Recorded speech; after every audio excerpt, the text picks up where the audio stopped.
everybody. Welcome to another edition of Scott's Scouting Report. We're taking a look at the transfer portal additions coming into Texas A&M baseball, along with incoming freshmen and what they can mean for the Aggies this season. I'm Scott Livingstone, so let's jump right into it. So today, we're taking a look at Lane Arroyos.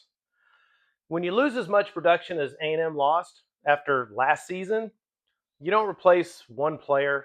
You replace production, you replace experience, and you replace quality at bats, right? And that's what I think Lane Arroyos is. I think he's such an important addition. Arroyos comes to Texas A&M from Western Kentucky. He's going to be a senior.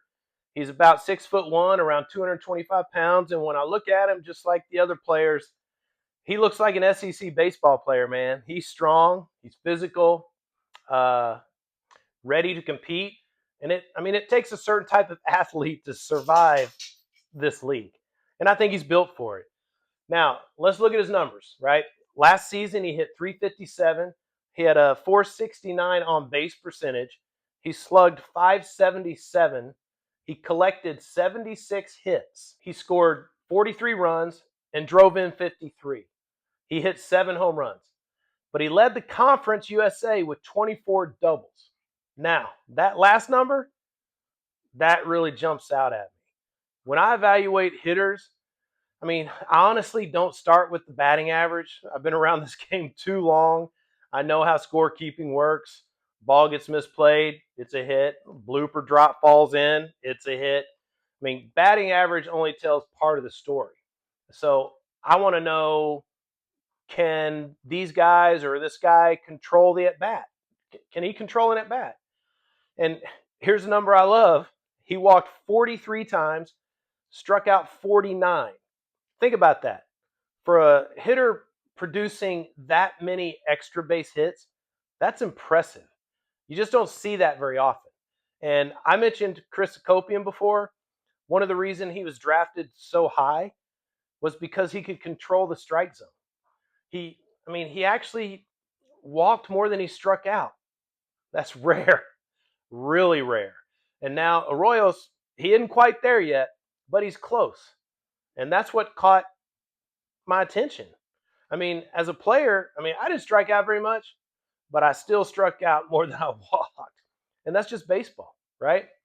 So when I see a hitter driving the baseball, producing doubles, and still almost matching his walks with his strikeouts, that tells me something. He's controlling the pitcher instead of letting the pitcher control him. That's a mature hitter right there. Now, I've always loved doubles. Everybody talks about the home runs. I get it. But doubles tell me you're finding the barrel. You're driving the baseball with authority. You're using the whole field. You're staying through the baseball. And honestly, I don't know exactly how Western Kentucky's ballpark plays, but I have a feeling some of those doubles become home runs at Bluebell Park, especially for that left-handed hitter. If he learns how that ball carries to left center and understands now, how that wind can help, man, he may hit, more home runs here without changing his swing. And that's the key. Don't change your swing. Let the ballpark work for you. So watching him hit, one thing that really stands out to me is he looks calm, right? Nothing looks rushed. He's balanced.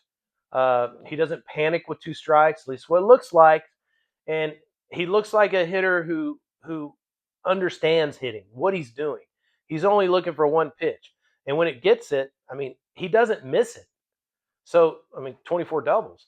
So to me, that's controlling the strike zone, knowing what you want, laying off what you don't want. And that's kind of Early's philosophy, right? Hit strikes, take the balls. But you make pitchers throw stressful pitches. You work counts. You create traffic. And you hear people talk all the time about damage. He's going to do damage, right? Most fans think damage means home runs. And it does. But to me, damage is a walk. Damage is making a pitcher throw 8 pitches instead of 3. Damage is forcing him into the stretch. Damage is creating opportunities for the hitters behind you. That's winning baseball. Next man up. And his on base percentage was nearly 470.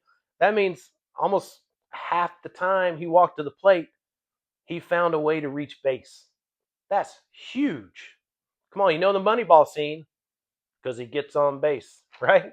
So, that's how offenses stay alive. That's how innings get extended. And that's how, you make big things happen that way.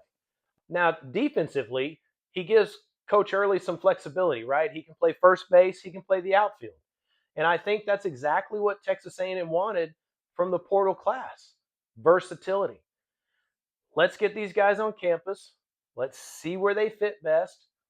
And, because I've always believed, if you can hit, they're going to find somewhere for you to play.